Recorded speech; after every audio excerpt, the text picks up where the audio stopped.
Right. Hello, everyone. Good afternoon. For those of you who are frequent viewers, you or listeners as well, you might notice that I'm not with Chris Irons today. I'm joined by our very first external guest. Today it's Guy Elliott. So Guy is the president of Orama and a resident manager of 6+ years standing. So today's got a little bit of a management rights focus. With some of Guy's experiences. So Guy, welcome. And I suppose, mate, the other thing I'd forgotten, happy birthday. Oh, thanks, mate. Yeah. No, what a birthday present. I'm looking forward to the groupies that I see at some of the events that follow you around. I'm hoping to get a following. So we'll see, mate. Yeah. We'll see. But yeah, no, thanks for having us. Yeah, you are most welcome, mate. Thanks for coming. So today, everyone, and Guy's a little bit like Chris and I are in the sense of why we're doing these things. It's really to help people out with stuff they might not know, and like from Chris and my perspective, it's about probably trying to give people some understanding of the legal position on things. And I know Guy, as the president of Orama, clearly isn't in it for the money and certainly gives a fair bit back to the management rights community. So today, and let me declare a conflict. Guy and I are both golf tragics, so we have played a little bit of golf together and we have practiced and rehearsed this. But when we do that, we're talking about, what really would help people out there. And the context for today is from Guy's perspective. If he knew back when he purchased management rights what he knows now, what he would do differently. So for those of you listening on our YouTube channel, post your questions in the chat and we'll see them as we go. But if you're looking at this later on and you want to reach out to Guy or ourselves or any specific management rights issues, there'll be a link in the forum or whatever you're looking at. You can post longer, more detailed questions there. So I suppose, Guy, let's start with background. And like management rights isn't a traditional career path for anyone. What's your background? Definitely not. It wasn't. I didn't go to school thinking I was going to be management rights. Actually, I didn't go to school much at all, to be honest. I was a mechanic, so I got a job as a mechanic, local council in Western Queensland, and come through the ranks and ended up having a small business in a small town called Blackall. Had a mechanics business. It was simple as that. My partner Catherine had worked for the council, had a little coffee shop. So together we were out there working away, and eventually, we would come to the Gold Coast because my father was in management rights. And he was a coal miner, and he ended up being in management rights because of a real estate agent who back in the 90s said, hey, I think you should look at this. This is a really good opportunity. You come down to the city, for you to live a better life, get closer to the beach, which we all like to. And that's how I found myself down here on the Gold Coast. So, yeah. So it's hereditary. Yeah, it is. Yeah. And I looked for a long time now. I didn't even know what my father and mother did. We'd come down. We'd just down here for the holidays. He lived close to the casino. He lived close to the golf courses, the beach. I mean, we just come down for a long time, and we had no idea what could have possibly been going on behind the iron gates of a complex. We were just there to holiday. So, and it wasn't until I got a business and started looking at our own lives with me and Catherine and realised the Gold Coast is a wonderful place to live. And I think there's a lot of management rights on the Gold Coast. It's a fair chunk of the management rights are here, and it really is a good place to live. So we that's what we were looking for, and we found our way here to Sailfish Point. Right. And how do you split things up between you and Catherine? No kids, so you're kid-free zone, which is good. So you can do, yeah. How did you decide to break that up? Like you're both not working together, and then you suddenly are working together. Yeah. Look, we're two different people, and I think maybe personally that's why we might work well together because we're complete opposites. I mean, we would if we can't work together. So basically, and we're different. I mean, Catherine works in the yard; she's the gardener, and I'm the real estate agent and the property manager and do a little bit of the admin for the body corporate. We're getting a bit further away from that now. Catherine's role now is really to take the body corporate on that side, run that side of the business, and it's my side is the property management and the real estate and communicating with owners and doing Orama and getting involved behind the scenes with these sorts of things and educating myself so that we can keep up to date with everything in the industry and what's going on. So, but it's got its challenges working together as partners and you live at the site, you don't drive to work, you're here all the time. It's a very much a bubble. we had a little bit of experience with that, like Western Queensland. You live in a small country town, 1,500 people. Everyone does know your life, and a little bit of that is in management rights. You live in small, like we've got townhouses. We've got 99 townhouses at Sailfish Point in Mermaid Waters, so it's pretty good. But if you lived in a high rise, I suppose it would be, you're passing people in the hallway. Everyone knows everyone's business to a certain extent. So we did have some background and we're used to that side of it. But it's got its challenges. But as long as Catherine does what she's told, then it's all good. Mate, I hope she never watches this in any way, shape or form. So I'd say you could almost channel a Jay-Z song. You've got 99 problems, but the body corporate's not one at the moment. So happy day. That's it. So 99 problems, 99 units, permanent complex. Did you think about holiday, or you were always heading towards permanent? Actually, like a bit of our back, we've actually done a bit of holiday. So Catherine actually run a holiday resort in Canada, a place called Big White. And she was the manager there, and I was the maintenance guy. I got a truck. We went over and done the backpacking thing. And being a mechanic, you don't just fix cars. You can fix anything. Once you get that skill. So we had some experience with holiday. So and then through my father, and understanding his business a little bit more, when we looked into it, it was more permanent for us. It was more of a lifestyle choice. It wasn't. And I think you might know the statistics a bit better. Permanent might be about 8 years average, and holiday might be 2 or 3. People, caretakers. Yeah, it's really hard. It's because and I suppose declare the conflict. We've acted for Guy and Catherine from inception. Don't act for his dad, but I know his dad relatively well from various golf days. It's really hard statistically to try to figure out A, how many management rights are out there, and B, how often they turn over. We used to do it by transfer fees, because transfer fees would be applicable if you'd done well. Actually, no. Now it's easier because transfer fees applicable on an assignment if you sell within 2 years of buying, and hand on heart, we don't see that very often at all. And beyond that, there's no publicly available database of management rights or the transactions. So on RP data, you see what happens with property, but management rights is off the grid. So as best I can tell anecdotally, I think people are staying in them longer.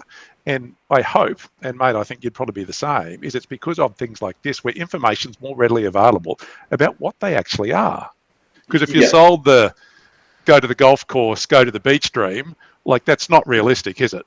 It's not, and I think that's back in the early days. And I remember when I first got to management rights. I mean, one of the stories my father first gave me was back in the 90s. You were basically sold the golf course. You were sold the lifestyle of being on the golf course, being at the beach, having all this time. And the reality is, there is a lot of work. it's not all it's all not all roses. When you buy management rights, if you're watching this and you're looking to get into a management rights, there is a lot of work. It's manageable, and it's I wouldn't say it's something that's a massive challenge. You can get it done, but don't think that if someone's going to pay you a substantial body corporate salary, don't think that there's not that much work in it. That when we looked at management rights, we understood if the body corporate salary was up over the 150, 200, plus, that there would be a lot of hedges. There'd be a lot of work. You'd be out in the garden slogging away, because that's why you're getting paid that money. Just to look after the place. And I think that got lost in the early days, and more now with education and the information. I think Arama does a lot of good work, training managers up. To give them information on the structure they need and the processes that are involved in, like high rises and building, looking after fire, and all the problems that come with high rises, and then looking at what we got like in townhouses, just the safety side of it, and managing the people and managing the owners, and the body corporate manager and the committee and all the ins and outs of it is a challenge. So you definitely you're definitely some work involved. Absolutely. No doubt about that. I think, like for me, I'm showing my age, so we'll show our age a little bit. Ever since the GFC arrived in 2008, people have been looking for value, and that's just as applicable to lawyers as it is to management rights owners. You're getting paid relatively well for what you do. People want to see the value in terms of what you're actually doing for that. So absolutely, you get a big salary and think it's just got to be beer and Skittles. It is not the case. So So that's, I suppose, there's one little truism or thing people should be aware of. And I suppose for me, in business life, but particularly business, the stuff that knocks us around, is the stuff we don't know that we don't know. So we'll put up a link to one of my favorite little tiny 1.5-minute YouTube clips of Donald Rumsfeld talking about the Gulf War in terms of known knowns and known unknowns and unknown knowns, and more importantly, unknown unknowns. So have a quick look at that, because I think it's brilliant. And for me, and this is just as applicable to me as it is to what we're talking about today with Guy, it's the things that you stumble blindly into without knowing they're actually a risk that can cause you the most grief. And I think this is really what today is about, Guy, in terms of some of those learning experiences. I was talking to a client yesterday going to a contested meeting, and they didn't need me there, but I was going to be on the call. And I said, just look at this as a learning experience. You might not look back on it fondly, but it's character building. So, so again, I suppose, come back to a golf context, there's lots of character building moments in a game of golf. So, mate, tell me, what do you wish you knew, I suppose, 6 years ago that you know now? Let's just rattle through some of these things. What would be the biggest ones? I think I was told, to be honest, if you meet any manager that's been in the industry, they'll probably tell you what you need to know. Whether you'll listen as someone new to the industry and you sort of, there's a lot going on when you buy, is another thing altogether. And I think it really, what you need to know is you're in a people business. And certain people are, and for the majority of people are great, but certain people are challenging. And we've definitely seen our fair share of that, and we actually knew that when we bought Selfish Point. It was quite evident they were in a legal battle. I think basically the committee had a gun pointed at the caretaker had a gun pointed at the committee, and the body corporate manager had two guns pointed at everyone. And it was just a standoff, and there was everyone trying to blow each other's head off, and there was litigation involved and money being spent, and we knew that, and I suppose we were a bit naive thinking that how easily that could be solved, and dealing with those people and the challenges around dealing with those people and the work that had to go into dealing with that situation was incredible. It took 5 years. So you're a little bit, I suppose, idealistic in terms of we can sort this out. And I know you and I know Catherine, and you're both very personable, chatty, engaging people. And so despite that, you still had these difficulties. And I suppose the good thing is then the due diligence popped up that there are issues in this building, and you thought you could fix them. What do you reckon were the things to avoid in terms of trying to fix them? Was there something specific, good, bad, or indifferent? Should you have done something differently when you arrived? I suppose it's hard to say. Every situation is different. And I look back today, I think when we first talked about this, there was plenty I would change, because I think that when you go through some of these the problems I talk about emotionally, you get quite involved, and absolutely I would have changed a lot when I started. I thought, I don't need to be in this situation. I don't need to be in the middle of a gunfight. Surely there was a way that I couldn't have put myself in the middle of it. So I suppose if I wanted to know, I think if you bought a management rights now and you did know there was problems, one, you need to look at whether you'll be a part of that problem. So if it's about duties and about the caretaker and their role, that's a problem you could probably solve. So that's not a bad problem, because if you go in there and you clean the pool, you maintain the gardens, you go above your contract, that's a problem that's easily solved to me. But when you're in control of that, then aren't you? Like, it's sort of that's an issue. I can do something about that issue, and you do it. Yep.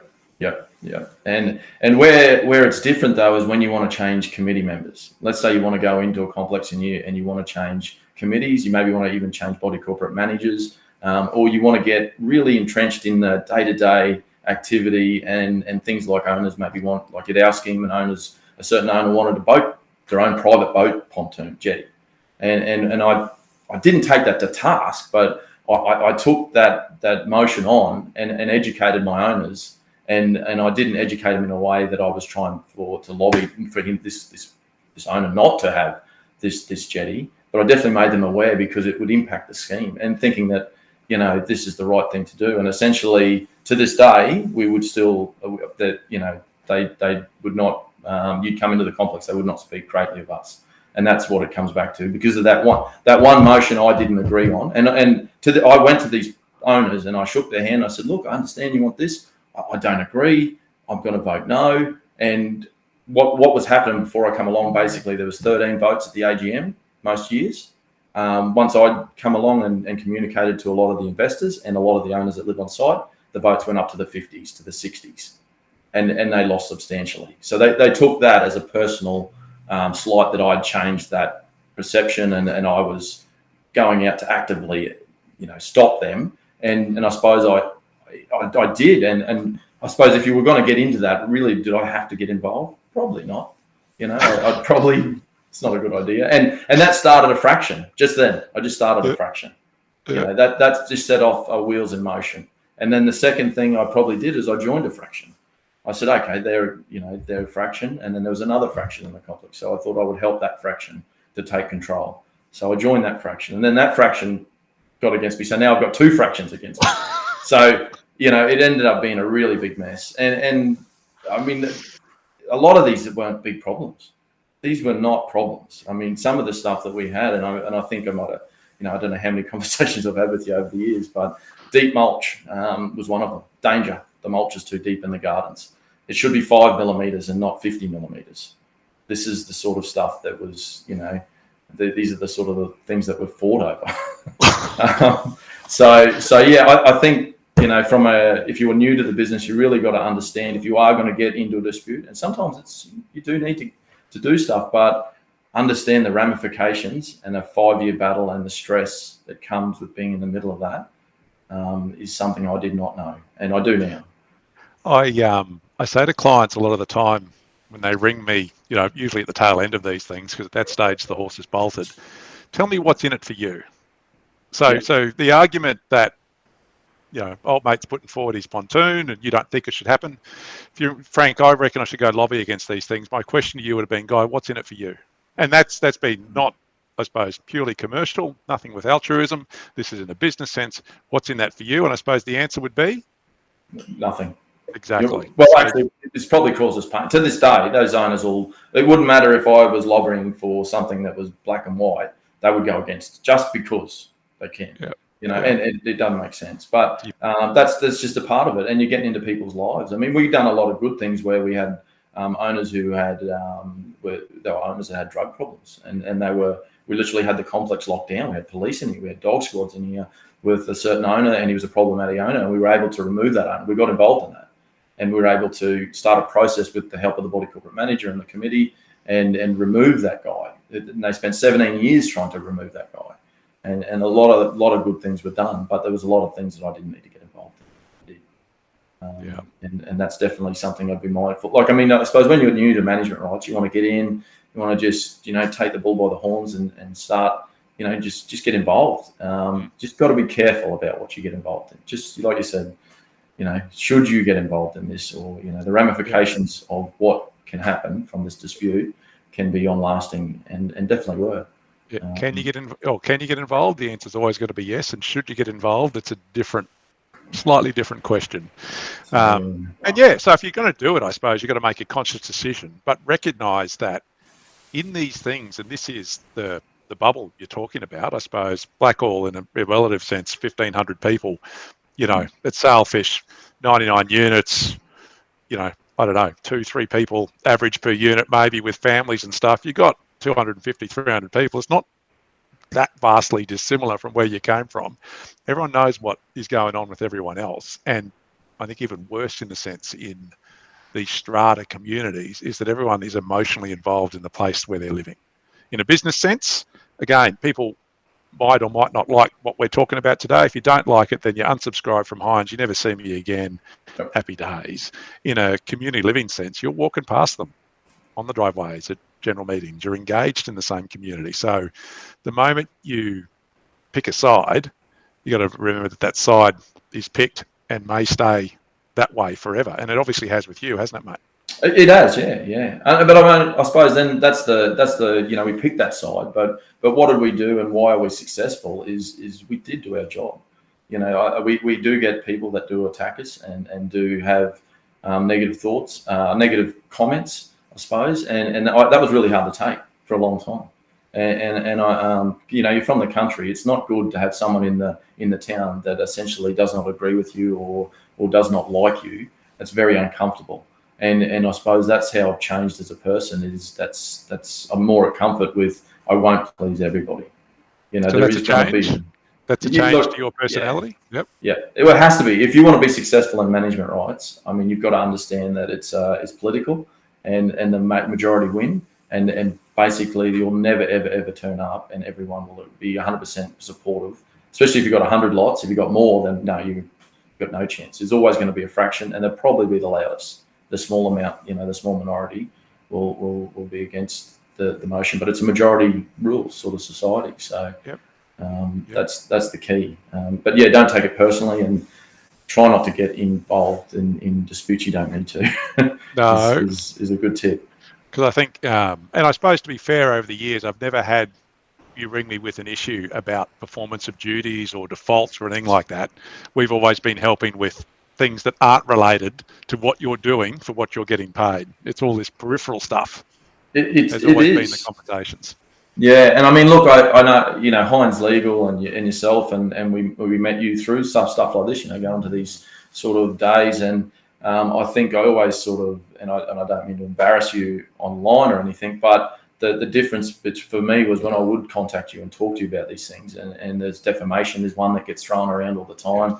We got a lot of stuff, and I remember ringing you about a certain information that was sent to all the lot owners, stating that we'd been stealing, and there was this. It was quite not factual. It was just a statement, and it was, in my opinion, very defamatory. and we could have easily taken that to task. And I suppose the good thing was you were probably more my psychologist, and I was on the edge of the cliff, like, that's all right, mate. I've got my guns and I'm loaded with ammunition.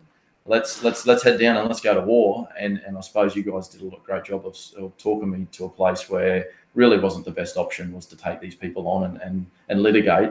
It was more to understand that they were the minority, and what are you going to get out of litigation? And at that time, in that situation, I was going to get nothing. The motion was passed, and they weren't making a difference. They were just trying to attack us and our credibility, just because that's an option they had. And our duties were done. Our complex was looked after. Our business is quite well run. They couldn't get us on any of the fundamentals, but they could just try and make stuff up and attack. And to take the litigation on would have been something, I suppose, I see out there a lot. You've got to understand the price of it, and it's definitely something that you helped me do. Is help talk me off the cliff many times, and that's much appreciated from a customer's point of view. Oh, mate, you are most welcome. And I suppose I probably would have used the line to you, as I've used to plenty of clients over the years, is by the time this is done, there'll be blood all over the floor and none of it will be mine. And if you're looking at defamation, poster child for why you shouldn't commence defamation proceedings, there's Ben Robert Smith is one. The other one is Craig McLaughlin in recent times. It's just, great for lawyers, bad for clients. There you go. So, yeah. And mate, I suppose it's sort of, and where are you now?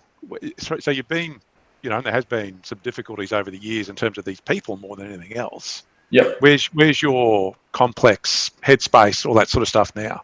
Yeah, look, we're in a great spot. I mean, it took, like I said, it took a long time, and I think that was the unknown. Just we thought we could solve these problems in months, and really it took years. It took 5 years. So finally, the last year, and we've had a good committee for a long time, and we've had a good body corporate manager for a long time, and over through that process now, we're sort of out the other side where our AGM, I think, took 4 minutes this year.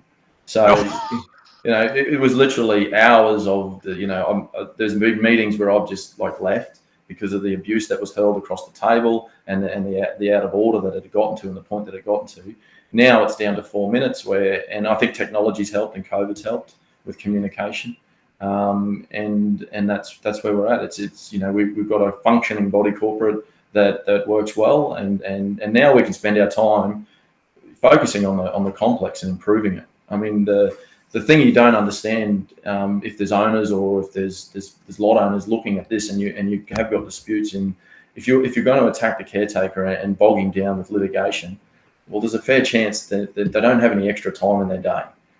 So now we've got extra time. We can go the extra mile and start looking at stuff that to improve the future of the complex. Before, we were just trying to stop the complex from drowning.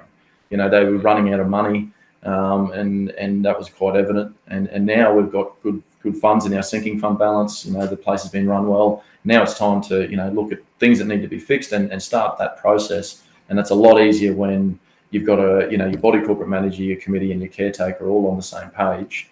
That's where you need to be. That triangular management, isn't it? If everyone is working together, you are going to get a truckload better outcomes than one of the legs being slightly broken or wobbly, isn't it? Yeah, look, and it's an Arama sort of thing. Trevor, our CEO, he'll do a lot of speeches and he'll talk about that. You know, if the caretaker isn't doing their role, then yes, you need to find a way to fix it.